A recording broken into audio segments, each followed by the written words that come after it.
Bonjour à tous. Alors aujourd'hui, on continue notre lecture du chapitre 17, page 393. Et nous allons terminer ce chapitre avec les deux dernières sections, l'appel à la foi, suivi de les conditions de la paix. Allez, c'est parti. Section 7, l'appel à la foi. Les substituts à des aspects de la situation sont les témoins de ton manque de foi. Ils démontrent que tu n'as pas cru que la situation et le problème étaient à la même place. Le problème était le manque de foi, et c'est ce que tu démontres quand tu t'éloignes de sa source du problème et que tu le places ailleurs. Le résultat est que tu ne vois pas le problème. Si tu n'avais pas manqué de foi en ce qu'il pouvait être résolu, le problème aurait disparu. Et la situation aurait eu une signification pour toi, parce que l'interférence sur le chemin de la compréhension aurait été enlevée. Éloigner le problème et le mettre ailleurs, c'est le garder, car tu t'éloignes de lui et tu le rends insoluble. Le problème est dans l'esprit, le problème est la façon de penser. Et là se trouve la solution. Voilà. Quand on croit que le problème est ailleurs, eh bien, les aspects de la situation tordue deviennent les témoins de notre manque de foi. Et ces témoins démontrent que tu n'as pas cru que la situation et le problème étaient à la même place dans ton esprit, dans ta façon de penser, dans les croyances fausses que tu entretiens. Le problème était tout simplement le manque de foi. Et c'est ce que tu démontres quand tu t'éloignes de la source du problème et que tu le places ailleurs, dans le monde, dans une autre personne. Le problème est en toi et il est dans ta façon de penser. Le résultat est que du coup, tu ne vois pas le problème. Tu vois autre chose que dont tu dis que c'est le problème. Mais du coup, tu ne vois pas le problème. Si tu n'avais pas manqué de foi en ce qu'il pouvait être résolu, le problème aurait disparu.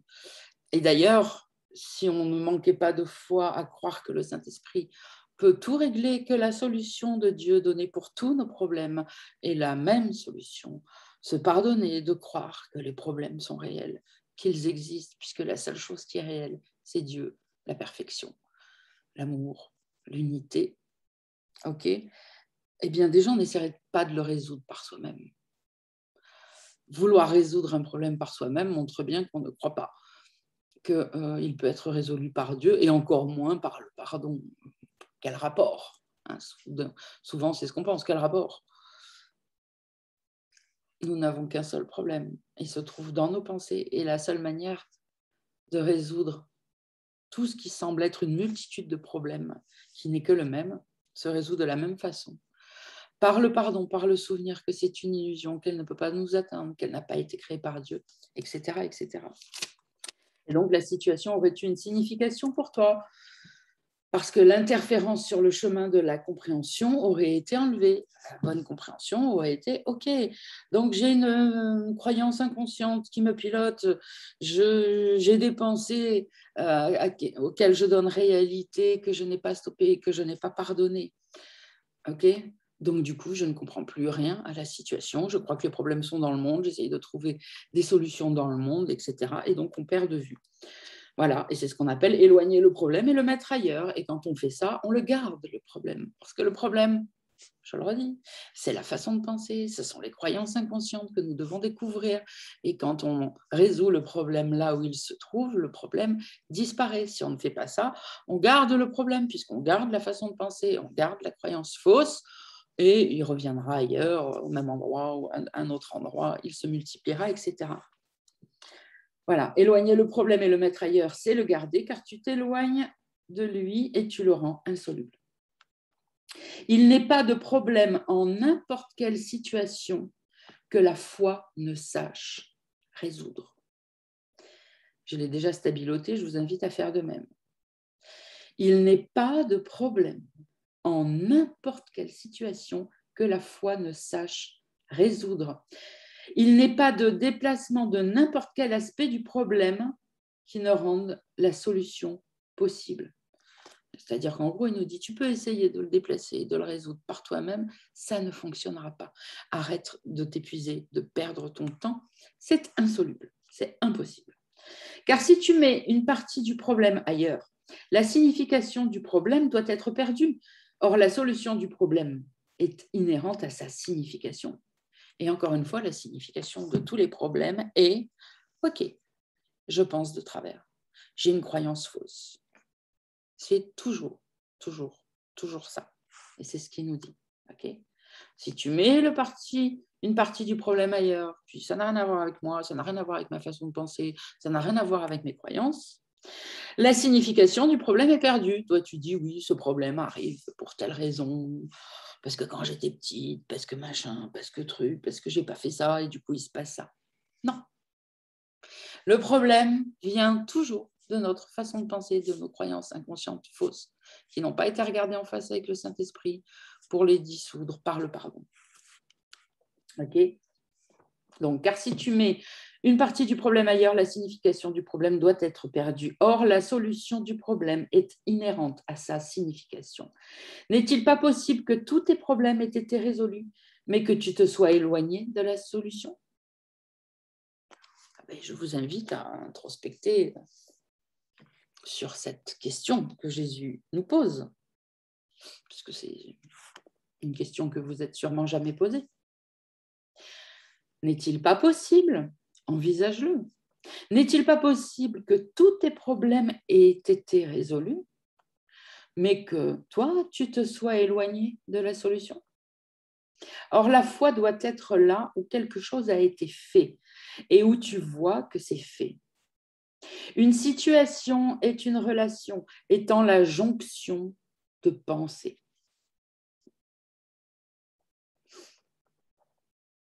Si des problèmes sont perçus, c'est parce que les pensées sont jugées comme étant en conflit.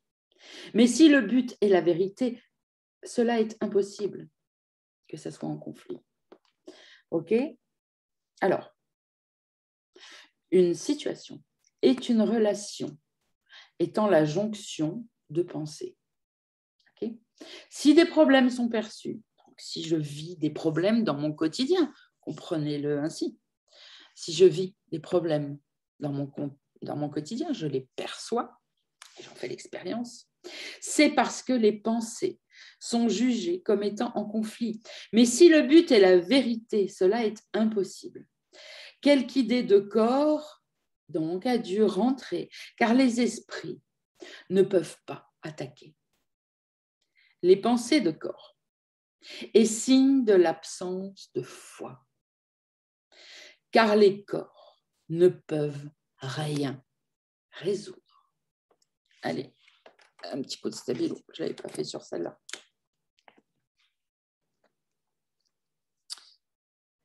Quelque idée de corps a dû rentrer, car les esprits ne peuvent pas attaquer. La pensée de corps, toutes tes pensées au sujet du corps, le tien, celui des autres, etc., est signe de l'absence de foi, car les corps ne peuvent rien résoudre. Vous pouvez même écrire cette dernière partie. Les corps ne peuvent rien résoudre. C'est leur intrusion dans la relation, une erreur dans tes pensées au sujet de la situation, qui devient alors la justification de ton absence de foi. Regardez ce qui est implicitement dit. C'est leur intrusion, on parle des corps, c'est l'intrusion des corps dans la relation. On est en relation avec les gens, nos frères autour de nous, notre famille, par l'esprit. C'est leur intrusion dans la situation, les pensées de corps, une erreur de tes pensées au sujet de la situation qui devient alors la justification de ton absence de foi. Nous ne sommes pas en relation entre les corps. Ça n'existe pas. Les corps n'existent pas. Ils ne sont pas réels. C'est une illusion. Aucun corps ne peut être en relation avec aucun autre corps. Le seul endroit où la relation est possible, c'est d'esprit à esprit, de cœur à cœur. Ok ? Tu feras cette erreur, mais ne t'en fais pas. L'erreur n'a pas d'importance. Eh bien, il y en a un paquet qui devrait l'écrire, ça. L'erreur n'a pas d'importance. Portée à la foi. L'absence de foi ne fera jamais interférence avec la vérité. Portée à la foi, quand je porte à la foi mon absence de foi, ça ne fera jamais interférence avec la vérité. Mais l'absence de foi utilisée contre la vérité détruira toujours la foi. Si tu manques de foi, demande qu'elle soit rendue là où elle fut perdue. Et ne cherche pas à en être dédommagé ailleurs, comme si tu en avais été injustement privé. C'est seulement ce que tu n'as pas donné qui peut manquer en toute situation. C'est seulement ce que tu n'as pas donné, de la foi, de l'amour, par exemple, qui peut manquer en toute situation. Mais souviens-toi de ceci. Le but de sainteté a été fixé pour la relation et pas par toi. Ce n'est pas toi qui l'as fixé, parce que la sainteté ne peut être vue qu'avec les yeux de la foi. Et ta relation n'était pas sainte, parce que ta foi en ton frère était si limitée et si petite. Ta foi doit grandir pour atteindre le but qui avait été fixé et que nous avons perdu de vue. La réalité du but appellera à cela, car tu verras que la paix et la foi ne viendront pas séparément. C'est sûr.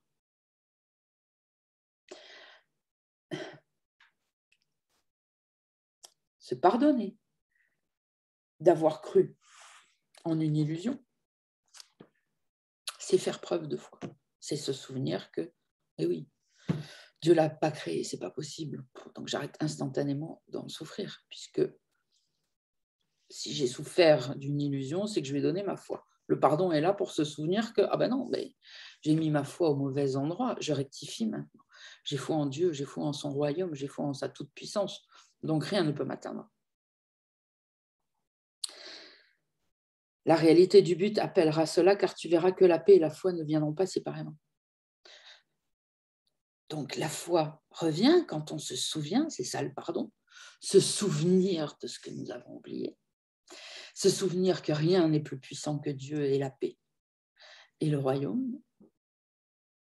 Et donc, la paix, la foi arrivent en même temps, simultanément. Je me rappelle que j'ai mis foi aux illusions,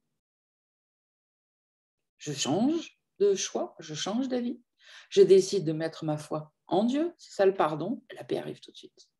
La paix et la foi vont de pair. Dans quelle situation peux-tu être sans foi tout en gardant foi en ton frère ? Chaque situation dans laquelle tu te trouves n'est rien d'autre qu'un moyen d'atteindre le but fixé pour ta relation. Rien d'autre que cela. Voici quelque chose d'autre et tu es sans foi. N'utilise pas ton absence de foi. Laisse-la entrer et regarde-la calmement, mais ne l'utilise pas. L'absence de foi est le serviteur de l'illusion et elle est entièrement fidèle à son maître. Utilise-la et elle te portera droit à l'illusion. Ne sois pas tenté par ce qu'elle t'offre. Cela interfère non pas avec le but, mais avec la valeur que le but a pour toi. N'accepte pas l'illusion de paix qu'elle offre, mais regarde son offrande et reconnais que c'est une illusion.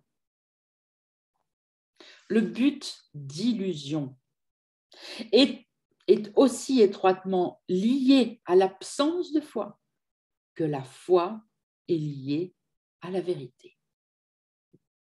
Si tu manques de foi en ce que chacun remplira son rôle, et le remplira parfaitement, dans toute situation vouée d'avance à la vérité, c'est que ton dévouement est divisé. Ainsi, tu n'as pas eu foi en ton frère et tu utilises ton absence de foi contre lui. Aucune relation n'est sainte à moins que sa sainteté ne l'accompagne partout. Comme la sainteté et la foi vont de pair, la foi aussi doit l'accompagner partout. La réalité du but appellera et accomplira chaque miracle nécessaire à sa réalisation. Il n'est rien de trop petit ni de trop énorme, de trop faible ni de trop irrésistible, qui ne soit doucement tourné à son service et vers son but. L'univers le servira avec joie, comme il sert l'univers. Mais n'interfère pas. Le pouvoir placé en toi, en qui le but du Saint-Esprit a été établi, dépasse tellement ta petite conception de l'infini que tu n'as pas idée de la force immense qui t'accompagne. Tu peux utiliser cela en toute sécurité. Or, malgré toute sa puissance, si grande qu'elle va, par-delà les étoiles jusqu'à l'univers qui s'étend derrière elle, ta petite absence de foi peut la rendre inutile, cette force, si c'est l'absence de foi que tu préfères utiliser plutôt que d'utiliser la foi. Or, réfléchis à ceci et apprends la cause de l'absence de foi. Tu penses que tu reproches à ton frère ce qu'il t'a fait. Mais ce dont tu te blâmes en réalité, c'est ce que toi, tu lui as fait. Stabilo. Tu penses que tu reproches à ton frère ce qu'il t'a fait. Mais ce dont tu le blâmes en réalité, c'est ce que toi, tu lui as fait. Ce n'est pas son passé, mais le tien que tu lui reproches. Et tu manques de foi en lui à cause de ce que tu étais. Or, tu es aussi innocent que lui de ce que tu étais, ce qui n'a jamais été, et sans cause, et n'est pas là pour faire interférence avec la vérité. Il n'y a pas de cause à l'absence de foi. Mais par contre, il y a une cause à la foi. Cette cause est entrée dans toute situation qui partage son but. Du centre de la situation rayonne la lumière de la vérité qui touche tous ceux que le but de la situation appelle. Et elle appelle chacun. Il n'est pas de situation qui n'implique toute ta relation sous chaque aspect et complète en chaque partie. Il n'est rien de toi que tu puisses laisser à l'extérieur tout en gardant la situation sainte. Car elle partage le but de ta relation tout entière et sa signification en découle. Entre dans chaque situation avec la foi que tu donnes à ton frère. Sinon, c'est à ta propre relation que tu es infidèle.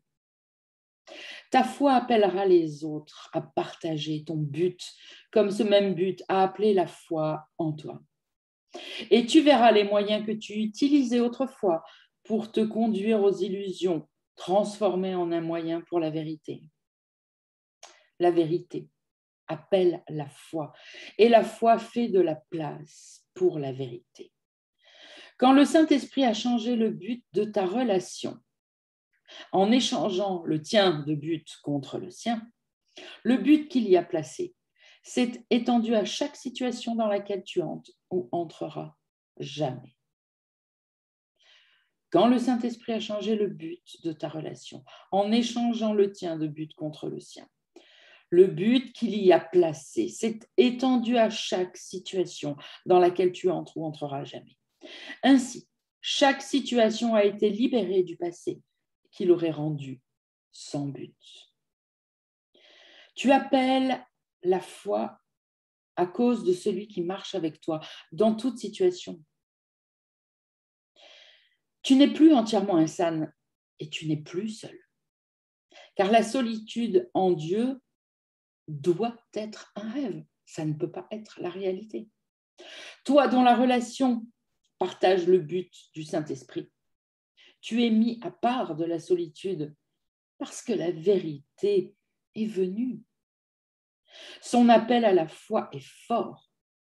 N'utilise pas ton absence de foi contre elle, car elle t'appelle au salut et à la paix. Amen. On continue. Les conditions de la paix. Section 8. L'instant saint n'est rien de plus qu'un cas particulier ou un exemple extrême de ce que chaque situation est censée être. La signification que lui a donné le but, la signification que lui a donné le but du Saint-Esprit est aussi donnée à chaque situation. Il appelle la même suspension de l'absence de foi, retenue et laissée inutilisée, afin que la foi puisse répondre à l'appel de la vérité. L'instant saint est l'exemple éclatant, la démonstration claire et sans équivoque de la signification de chaque relation et de chaque situation vue en son entier. La foi a accepté chaque aspect de la situation et l'absence de foi ne lui a imposé aucune exclusion. Si une situation de paix parfaite, c'est une situation de paix parfaite pour la simple raison que tu l'as laissée être ce qu'elle est. Cette simple courtoisie est tout ce que le Saint-Esprit demande de toi. J'ai déjà stabiloté, vous pouvez faire de même. La vérité est ce qu'elle est. N'y fais pas intrusion, ne l'attaque pas, n'interromps pas sa venue. Laisse-la embrasser chaque situation et t'apporter la paix. Pas même la foi ne t'est demandée, car la vérité ne demande rien. Laisse-la entrer et elle appellera et t'assurera la foi dont tu as besoin pour la paix.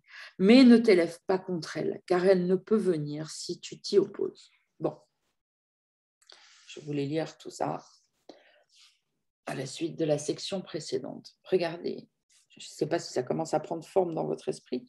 Si vous commencez à entrevoir, à comprendre, il y a des sections comme ça, il y a des passages, il faut lire dans son ensemble pour réussir à comprendre avec une vision d'ensemble, pas essayer de comprendre chaque passage en lui-même. Ce qu'il est en train de nous dire, et il va continuer, c'est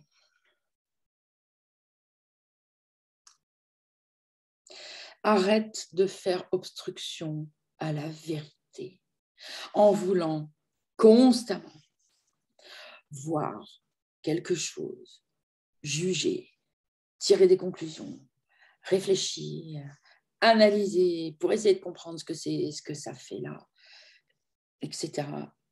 etc. Si tu juges la situation, tu juges toi, tu juges l'autre, c'est terminé. Tu fais obstruction à la vérité.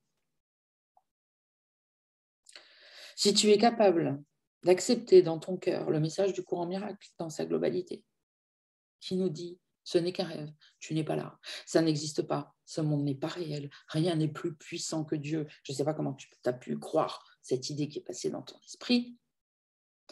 Ni l'ego aussi méchant semble-t-il être, ni aucune illusion si terrible qu'elle semble être, ni un monstre qui semble être effrayant, rien ne peut être plus fort que Dieu, que la vérité, que la paix. Là, ce qu'il est en train de nous dire, c'est, et j'adore cette phrase, je vous l'ai fait stabiloter, écrivez-la, cette simple courtoisie est tout ce que te demande le Saint-Esprit. Et la courtoisie de laisser la paix venir, se dérouler, être révélé, le Saint-Esprit t'enseigner ce qui se passe, au lieu de venir tout de suite commencer à faire clac, clac, clac, clac, à dire moi je sais ce que c'est, je sais pourquoi ça se passe, etc. Et je juge et je machin. Cette simple courtoisie est tout ce que le Saint-Esprit te demande, de te taire dedans, d'arrêter d'exprimer ton manque de foi. Comme il a dit, on ne te demande même pas d'avoir la foi, mais au moins d'arrêter d'exprimer ton manque de foi, de laisser la situation être et la vérité se révéler. Je relis depuis le début cette section. L'instant saint n'est rien de plus qu'un cas particulier ou un exemple extrême de ce que chaque situation est censée être. Chaque situation est censée être un instant saint. C'est-à-dire que chaque situation, même la plus petite, même, je sais pas, faire un commentaire au mauvais endroit sur Facebook qui enclenche plein de trucs, parce qu'en fait, c'est pas de faire un commentaire au mauvais endroit qui est le problème, c'est de voir tout ce qui était pensé derrière, d'où ça vient, de quel espace en nous c'est parti, etc. Donc, de la plus petite situation qui tourne mal, on va dire, à la plus grande. L'instant saint n'est rien de plus qu'un cas particulier ou un exemple extrême de ce que chaque situation est censée être. Tout est censé se dérouler à la perfection puisqu'on est au paradis en réalité, que l'opposition de l'ego n'existe pas, n'est pas réelle, elle n'a pas corps, elle n'a pas voix, elle ne devient réelle que quand on met sa croyance en elle, quand on commence à interagir à partir d'elle. Okay ?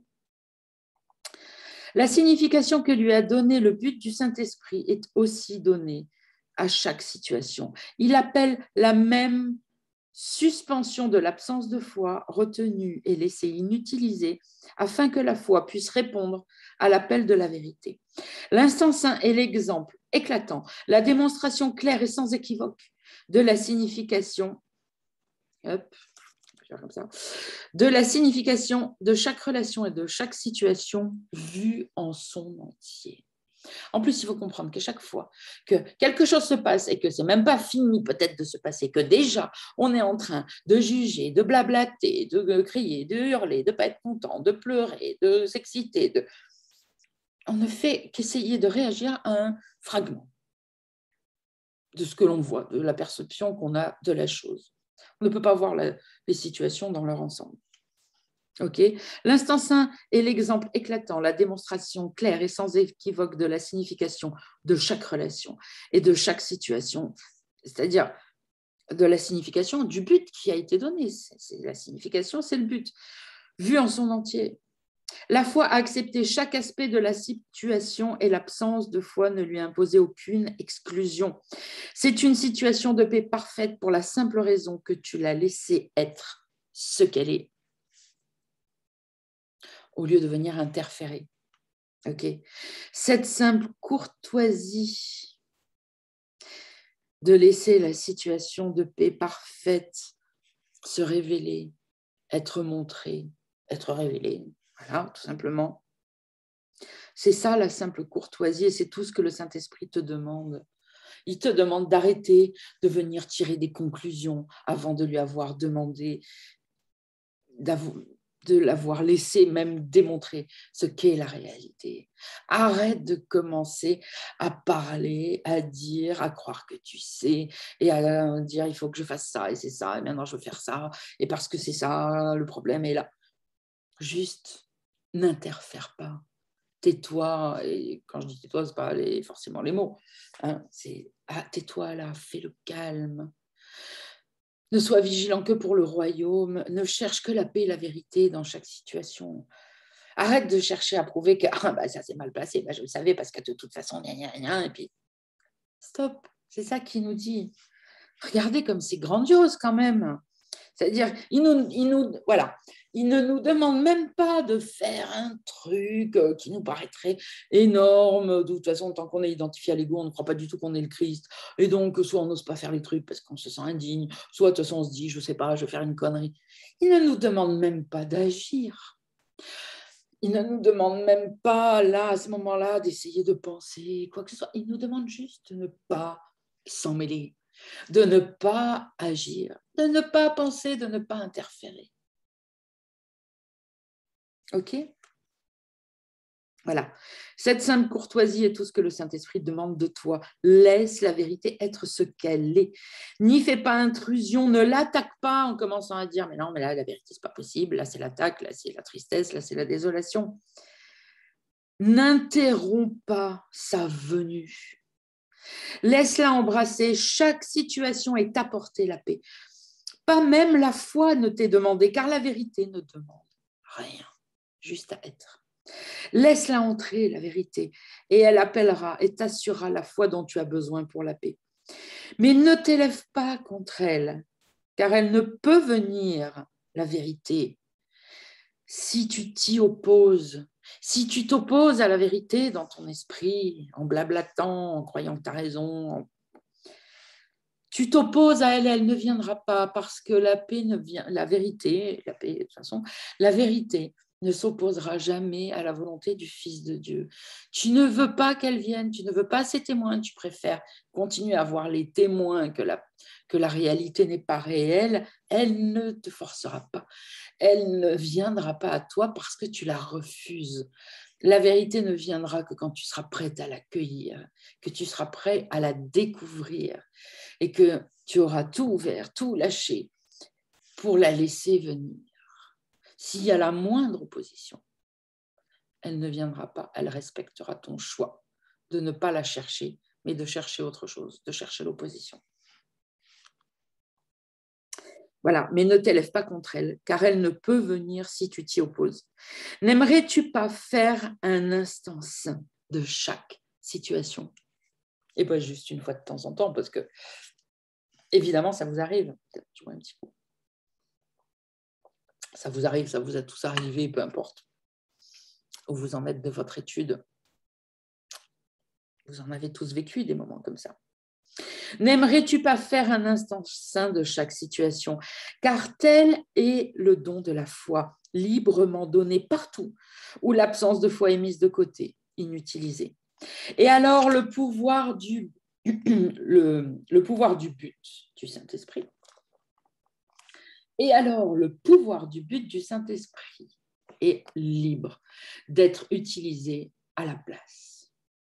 Ce pouvoir transforme instantanément toutes les situations en un seul moyen sûr et continu d'établir son but et d'en démontrer la réalité. Ce qui a été démontré, appelé la foi, et la foi lui a été donnée. Maintenant, cela devient un fait auquel il n'est plus possible de retenir la foi. L'effort de refuser la foi à la vérité est énorme et bien plus grand que tu n'imagines. Mais de répondre à la vérité par la foi n'entraîne pas du tout d'effort. Pour toi qui as reconnu l'appel de ton Rédempteur, l'effort de ne pas répondre à son appel semble être plus grand qu'avant. Il n'en est rien. Avant, l'effort était là, mais tu l'attribuais à autre chose, croyant que cette autre chose le produisait. Cela n'a jamais été vrai, car ce que cette autre chose produisait était le chagrin et la dépression, la maladie et la douleur, les ténèbres et les vagues terreurs de ton imagination, les peurs glacées de tes fantasmes et les rêves brûlants de l'enfer. Et cela n'était que l'effort intolérable de refuser de donner foi à la vérité et d'en voir l'évidente réalité. Telle fut la crucifixion du Fils de Dieu. Son absence de foi lui a fait cela. Réfléchis bien avant de te laisser utiliser ton absence de foi contre lui, car il est ressuscité. Et tu as accepté pour tienne la cause de son réveil. Tu as assumé ton rôle dans sa rédemption et tu es maintenant pleinement responsable envers lui. Ne le déçois pas maintenant, car il t'a été donné de te rendre compte de ce que ton manque de foi en lui doit signifier pour toi. Son salut est ton seul but, le salut du Fils de Dieu et le Fils de Dieu. Voilà, c'est bien ça, je vérifie. Il a bien dit le Fils de Dieu. Le Fils de Dieu, ce n'est pas le Christ. Encore, la conscience christique, c'est autre chose. OK? Et le Fils de Dieu, c'est qui? C'est toi. D'accord? Donc, ne le déçois pas maintenant. Même on peut dire, ne te déçois pas toi-même quand tu comprends ça. Car il t'a été donné de te rendre compte de ce que ton manque de foi en lui, au Fils de Dieu, auquel tu n'es pas identifié, donc ça a l'air d'être quelqu'un d'autre pour toi, et pourtant c'est toi. Voilà, de ce que cela doit signifier pour toi. Son salut, le salut du Fils de Dieu, est ton seul but. Ne vois que cela en chaque situation, et ce sera le moyen de n'apporter que cela. Lorsque tu as accepté la vérité pour but de ta relation, tu es devenu un donneur de paix aussi sûrement que ton Père t'a donné la paix. Car le but de paix ne peut pas être accepté indépendamment de ses conditions. On ne peut pas recevoir la paix sans accepter les conditions de la paix. Et tu as eu foi en lui, car nul n'accepte ce qu'il ne croit réel. Donc, le but de paix ne peut pas être accepté indépendamment de ses conditions. Pour que ça soit très clair, on ne peut pas dire « Ok, moi j'accepte la paix de Dieu, mais je râle du matin au soir dans ma tête. » Tu n'as pas accepté les conditions, donc tu n'as pas accepté la paix. Et donc tu n'auras pas la paix, puisque ça va ensemble. La paix requiert des conditions, il faut aussi les accepter. Voilà. Et tu as eu foi en lui, car nul n'accepte ce qu'il ne croit réel. Ton but n'a pas changé et il ne changera pas, car tu as accepté ce qui ne peut jamais changer. Et maintenant, tu ne peux rien lui retenir de ce dont il a besoin pour être à jamais inchangeable. Ta délivrance est certaine. Donne comme tu as reçu et démontre que tu t'es élevé bien au-dessus de toute situation qui pourrait te retenir et te garder séparé de celui dont tu as répondu à l'appel.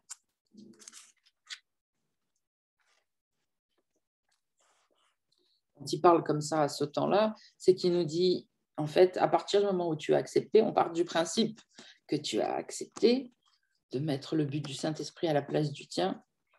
Alors, voilà, lorsque tu as accepté la vérité pour but de ta relation, à la place de faire une relation particulière, de vouloir faire une relation sainte, tu es devenu, à partir du moment où tu acceptes ça, tu es devenu un donneur de paix, aussi sûrement que ton Père t'a donné la paix.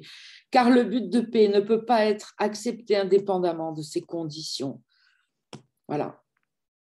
Et tu as eu foi en lui, car nul n'accepte ce qu'il ne croit réel. Et d'ailleurs, c'est bien pour ça qu'en général, vous n'acceptez pas. Les conditions qu'on n'accepte pas, je ne sais même pas où j'en suis et je m'en fiche, donc je dois être concernée aussi fatalement, car le but de paix ne peut pas être accepté indépendamment de ces conditions. Oui, de toute façon, je suis concernée à chaque fois que je ne suis pas en paix, donc ça c'est réglé, évidemment. C'est parce que les conditions ont été refusées, parce qu'on va accepter la paix et pas les conditions. On ne peut pas dire, je vais faire un gâteau au chocolat, mais je refuse de mettre les mains dans la pâte, de casser les œufs, et donc tu n'auras pas de gâteau au chocolat, ça va avec. Vous comprenez? Voilà. Et donc, il nous parle dans ce sens. Une fois que tu l'as accepté, donc voilà. Donc, tu ne manques plus de foi. Ton but n'a pas changé. Il ne changera pas car tu as accepté ce qui ne peut jamais changer. Et maintenant, tu ne peux rien lui retenir de ce dont il a besoin pour être à jamais inchangeable.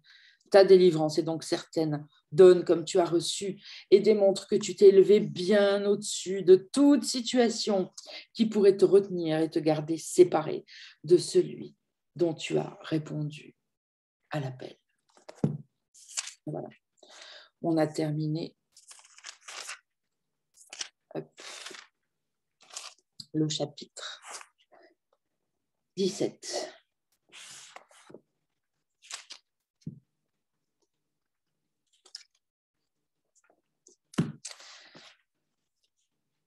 Je ne vais pas lire plus parce que je ne veux pas d'autres informations pour zapper là, ce qui a été dit dans cette fin de chapitre.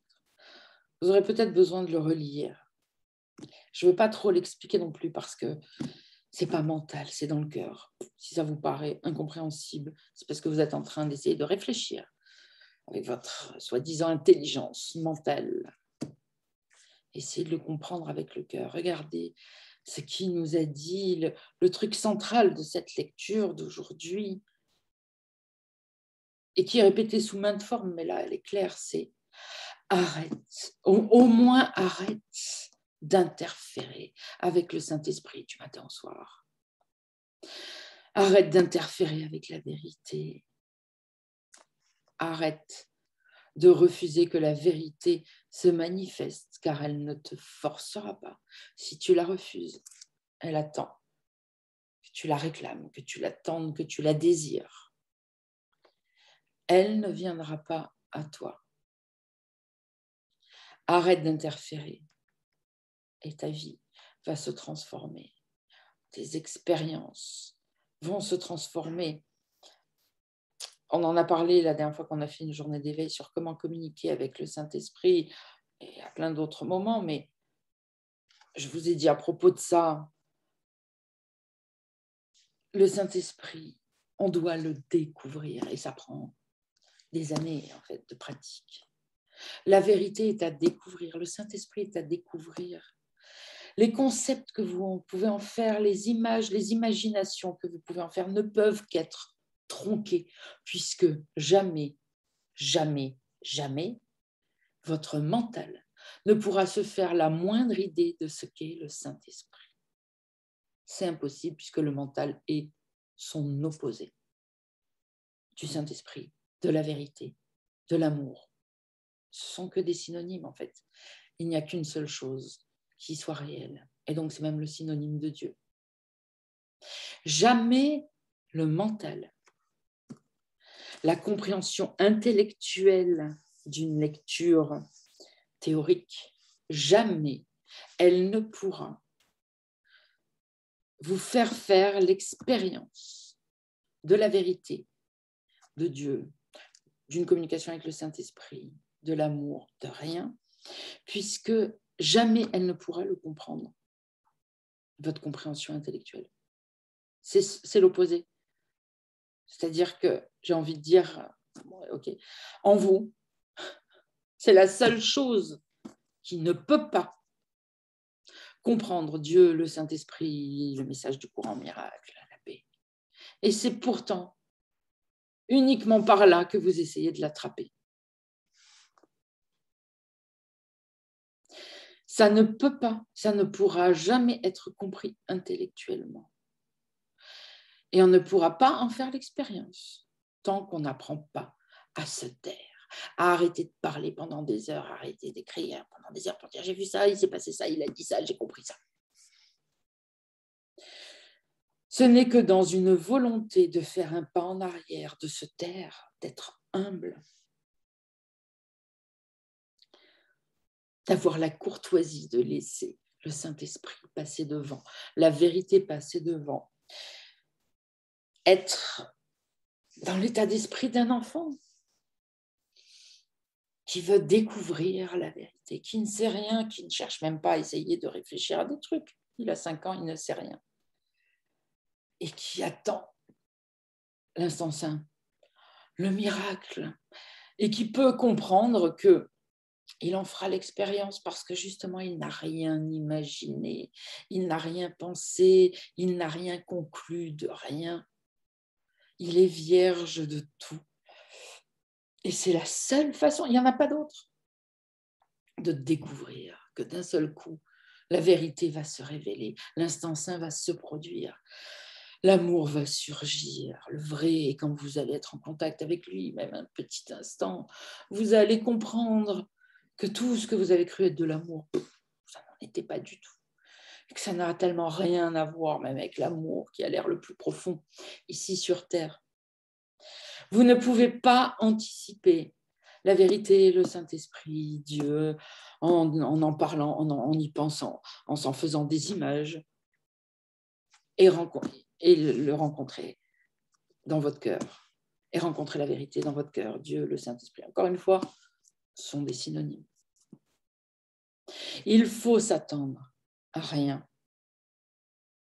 Ne surtout pas s'en faire d'image. Ne surtout pas en tirer de conclusion. Ne surtout pas commencer à fabriquer des concepts.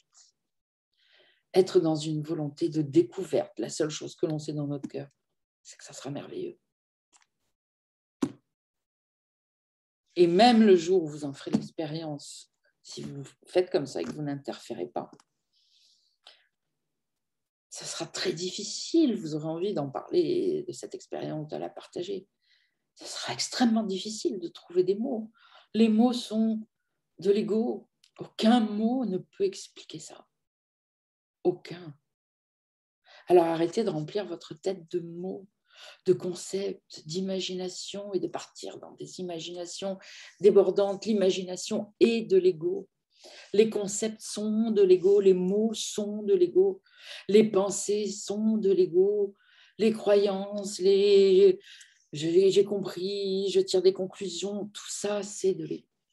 Et l'ego ne pourra jamais rencontrer Dieu, jamais, jamais être en contact avec le Saint-Esprit, jamais, puisque c'est l'exact opposé.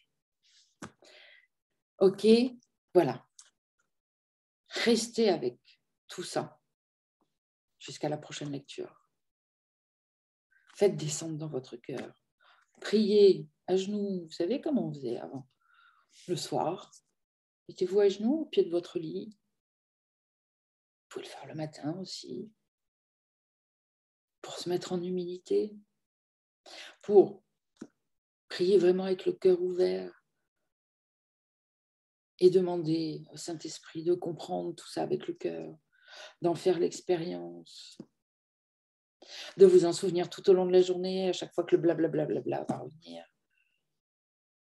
Laissez descendre, laissez descendre, laissez descendre. Et ayez la volonté et la courtoisie de laisser le Saint-Esprit et la vérité passer devant vous et tout le brouhaha qu'il y a dans votre esprit. Ok. Je vous embrasse tous, je vous souhaite une bonne semaine ou quinzaine, je ne sais pas quand sera la prochaine lecture, la semaine prochaine, dans 15 jours, je l'ignore. Donc je vous dis dorénavant à la prochaine lecture et en attendant, voilà, laissez descendre, humilité, priez, stoppez votre mental et vous verrez qu'il peut se passer des choses grandioses. Vous vivrez des instants saints si vous faites ça. À bientôt.